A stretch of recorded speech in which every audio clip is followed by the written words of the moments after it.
This is Dr. Myriam Francois. She was just interviewed on Sky News and was asked questions about the Houthis and the Israeli cargo ships, and the questions were completely ridiculous, but her answers were incredible. Francois, I mean, there are many who are saying that, frankly, the Biden administration should have acted sooner and faster, that hundreds of billions of dollars has been put at risk because the Houthis have held this area in the Red Sea at ransom.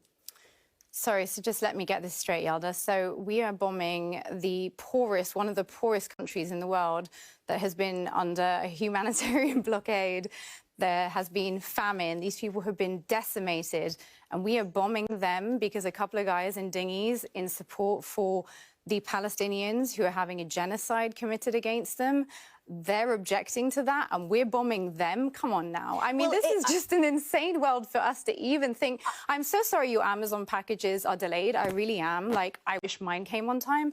But, you know, genocide, guys, genocide. There are 2 mothers a day dying in Gaza right now. It's 109 days into a conflict in which a humanitarian crisis has been declared to the world day in, day out. By the way, Dr. Francois, there are many who are Yemen watchers who monitor and follow the Houthis who say this is doing wonders for their branding, actually, that it isn't just the Palestinian cause that they're focused on. So call a ceasefire now and end the positive branding. If you want to stop the Houthis doing what they're doing, then call a ceasefire right now. Do you genuinely believe that the Houthis would stop doing what they're doing? They have literally said that that's why they're doing what they're doing. They have not previously blocked those routes for any other reason except this one. So yes, I do. And I also think the West needs to start to understand that you cannot just go around playing cowboys in the world. There are consequences to your actions. You cannot just go around bombing people's countries, ignoring international law and expect no repercussions. For every cause, there is a consequence. And just because you don't like a couple of guys trying to resist, I mean, these are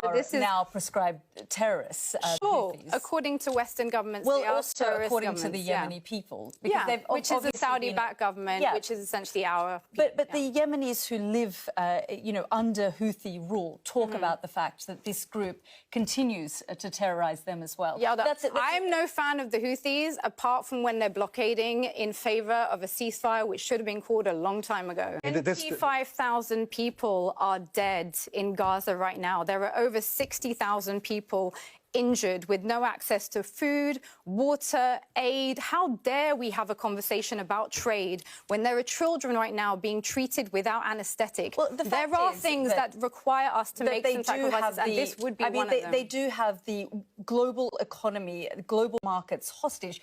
Good for them. Ceasefire now. Okay. Ceasefire now. We're going to have to leave it there. But Dr. Myriam Francois, you cannot allow these people to be decimated and expect there to be no consequences. I think that is a separate conversation. But